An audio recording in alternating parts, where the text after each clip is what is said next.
back to my channel. It's me, Irvin, with another anime first impressions.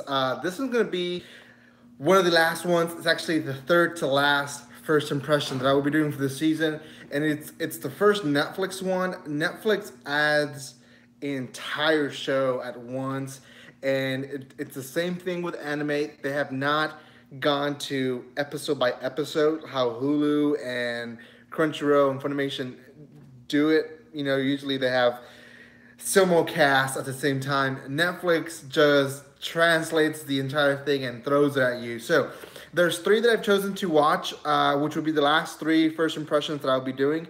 This one is on Devilman Crybaby. Pretty sure a lot of people have already done first impressions and reviews already on this one. So not expecting to be the first one of this one. If you're wondering where I am, this is still my studio, a different corner. So yeah, anyways, Devilman Crybaby. I'll start with the graphics. If you ever seen Ruby, Ruby's an American anime, you can say, that started with very low quality, really. I mean, if you see the first season, horrible quality, and that's just because the creators were working with what they had. And then eventually, now, fourth season, it's just amazing quality compared to the first one. I wouldn't say it's the best out there, but it's still a lot better than the first season. I feel Devilman Crybaby, if it does have another season, I haven't finished it. These are my first impressions. If it has another season, then the graphics will improve. But right now, the graphics are horrible, guys. You know, and I might be speaking out of turn. Maybe they have a very low budget like Ruby did, and that might be why. But as of right now, the graphics do bother me just a tad. That aside, the story is actually good. So essentially, you have this guy who is a crybaby, I guess you can say.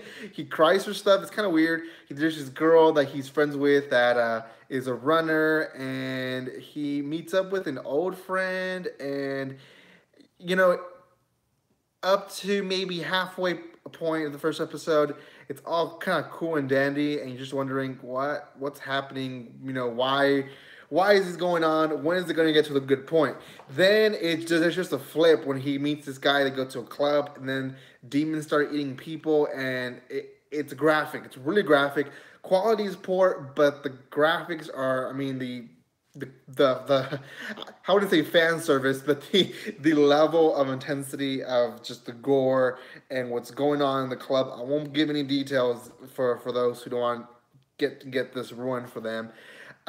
It's pretty intense. So, putting the graphics aside, putting the quality of that aside, it's well done. I've watched the second episode, and there's this kind of group of people who rap, and they rap in Japanese. They translate it into English on subtitles, and they do a really good job with the raps. And I'm not really sure what exactly is their purpose in the anime. If they're just side characters to kind of relief, or if they're actually going to be eventually kind of giving you side stories or recaps of the episodes. But as of right now, they kind of put a depth into each episode of what's going on.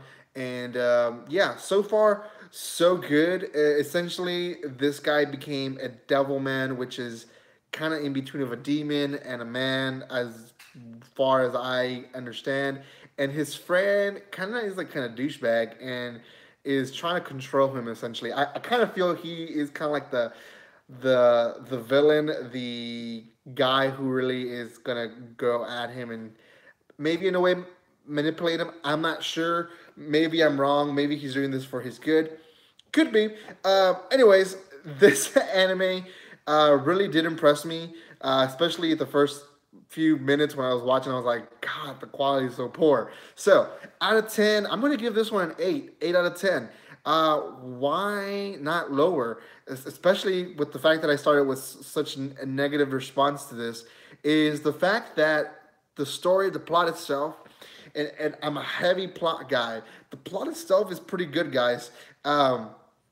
It's essentially has some gaps that could have loopholes at the end, and that could be what happens at the end, is that oh, he didn't tell you this at the end, or so he's not really explaining detail by detail. So I'm not sure if that's a good thing because they're eventually gonna kind of manipulate him, saying, "Oh, he never said this from the beginning," or they're just not explaining everything detail by detail. Point is, so far, so good. If you haven't watched it, go watch it. I recommend it for you guys. Hey Roommate 17. So yeah, go watch it. It's on Netflix, and I believe it's 12 episodes. It just aired about a month ago, maybe. So I will be reviewing this one way before the other ones. So probably will finish it this next week. So thank you so much for watching this video. Don't forget to subscribe to my channel, Room 187. It's going great. I'm about to review three, or give my first impressions on 3 anime that I watch on Netflix. So thank you so much. Don't forget to subscribe, like, share, do all that fun thing. Thank you so much, and keep up. I will be doing 2 more live streams right now. And like always, guys, don't be strangers.